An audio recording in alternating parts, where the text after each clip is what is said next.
انگریز مصنف ڈینس ای مینرنگ لکھتا ہے کہ میں نے بڑی عمر کے کچھ مرد و خواتین کی کونسلنگ کے ایک سیشن میں ان کو ایک چھوٹی سی مشق کرنے کے لیے دی۔ میں نے ان سے کہا کہ آپ کے پاس 1 ہفتے کا وقت ہے، آج سے ہی جب گھر جائیں تو کسی ایسے شخص کو آئی لو یو یا مجھے آپ سے محبت ہے کہیں جسے آج تک آپ کہہ نہیں پائے یا پھر لمبے عرصے سے دوبارہ نہیں کہہ سکے۔ 1 ہفتے بعد جب کلاس میں سب حاضر ہو گئے تو میں نے پوچھا کہ ہفتہ پہلے دی گئی مشق کس کس نے کی اور سب سے پہلے اپنے تاثرات کون بیان کرنا چاہے گا، اور یہ کوئی پیچیدہ یا مشکل مشق تو تھی ہی نہیں جو سب نہ کر سکتے تھے۔ میرا خیال تھا کہ ہمیشہ کی طرح کوئی خاتون سب سے پہلے ہاتھ کھڑا کر کے بتائے گی کہ سر سب سے پہلے میں بتانا چاہتی ہوں۔ وہ سارے افراد 35 سال سے زائد عمر کے تھے، اور مردوں کو تو بچپن سے ہی سکھایا جاتا ہے کہ اپنے جذبات کا اظہار کرنا کوئی مردانگی نہیں ہوتی، بلکہ اپنے جذبات چھپا لینا مردانگی ہوتی ہے۔ لیکن اس روز خلاف معمول اور خلاف توقع ایک بڑی عمر کا شخص خود ہی کھڑا ہو کر کہنے لگا، جب آپ نے یہ مشق کرنے کے لیے دی تو مجھے انتہائی زیادہ غصہ آیا، اور میں نے دل میں سوچا آپ بے شک استاد ہیں، مگر ہماری ذاتی زندگیوں میں دخل دینے والے آپ ہوتے کون ہیں؟ اور پھر اس نے کہا کہ میں کلاس ختم ہونے سے لے کر گاڑی میں بیٹھنے تک ناراض رہا اور غصے سے پیچ و تاب کھاتا رہا، لیکن جیسے ہی میں نے گاڑی چلانا شروع کی میرا دھیان ہٹا تو میرے لاشعور میں کچھ اور ہی چلنے لگا۔ مجھے یاد آنا شروع ہو گیا کہ 5 سال پہلے میں نے اپنے والد سے اختلاف کی بنا پر ٹھیک ٹھاک جھگڑا کیا تھا، انہیں خوب باتیں سنائیں اور سنی بھی تھیں، جس کا یہ نتیجہ نکلا کہ میں غصے میں ان سے قطع تعلقی کر کے وہ گھر چھوڑ آیا تھا اور آج تک واپس نہیں گیا، نہ ہی ہمارے درمیان دوبارہ کوئی بات چیت ہوئی تھی۔ میں نے اس لمحے سوچ لیا کہ مجھے جلد از جلد اپنے باپ کو مجھے آپ سے محبت ہے کہنا چاہیے۔ یہ سوچنے اور فیصلہ کرنے کی دیر تھی کہ یوں لگا جیسے میرے سر سے منو بوجھ اتر گیا ہو۔ میں ہلکا پھلکا ہو کر گھر پہنچا اور اپنی بیوی کو بتایا کہ کل ہم پہلی فرصت میں میرے والد کے گھر جائیں گے اور وہاں جا کر انہیں میں یہ الفاظ کہوں گا۔ میری بیوی یہ بات سن کر بے حد خوش ہوئی، اور ہم دونوں کی زندگی میں یہ پہلا موقع تھا جب اس نے مجھے روتے ہوئے دیکھا تھا۔ ہم رات دیر تک کافی پیتے رہے اور آنے والے کل کے متعلق باتیں کرتے رہے۔ وہ رات بستر پر کروٹیں بدلتے ہوئے میں نے بڑی مشکل سے کاٹی تھی۔ صبح میں اپنے دفتر گیا اور پورے دن کا کام محض 2 گھنٹوں میں مکمل کرنے کے بعد 9 بجے اپنے باپ کو ڈرتے ڈرتے فون کیا۔ ان کی آواز سنتے ہی میں نے کہا کہ میں تھوڑی دیر تک آپ کی طرف آ رہا ہوں اور وہاں آ کر کچھ کہنا چاہتا ہوں۔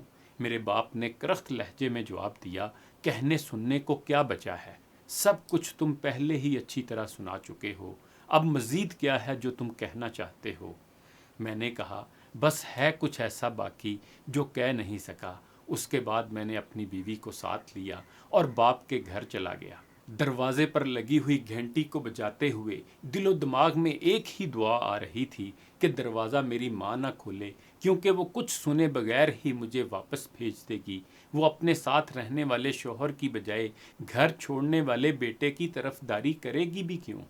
جب دروازہ کھلا تو دیکھا میرا بوڑھا باپ اجنبی نظروں سے میری جانب دیکھ رہا تھا اور مجھے دیکھتے ہی کہنے لگا، جو کچھ کہنا چاہتے ہو وہ وہاں دروازے میں کھڑے کھڑے ہی کہہ کر لوٹ جاؤ۔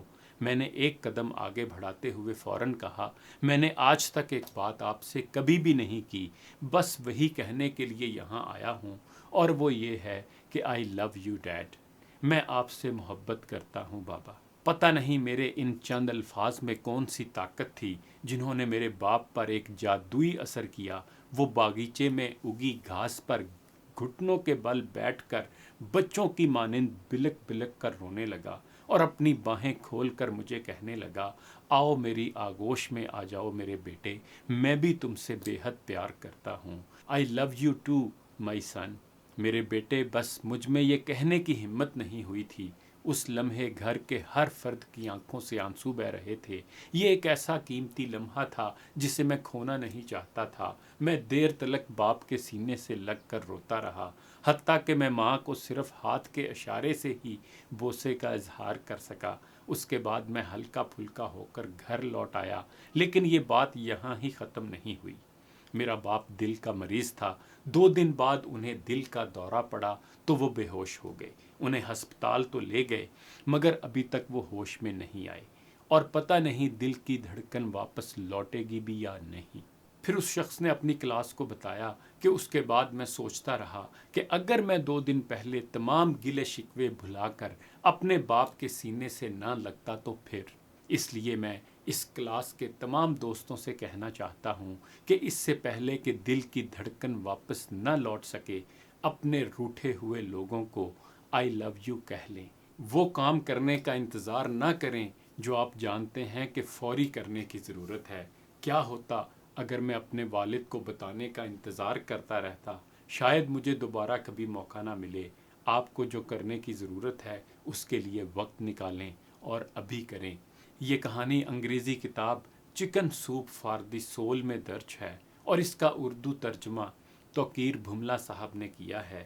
صلہ رحمی مسلم معاشرے کا درہ امتیاز رہی ہے، لیکن افسوس سے کہنا پڑتا ہے کہ اب جا بجا ہمیں قطع رحمی کے مناظر بھی دیکھنے کو ملتے ہیں۔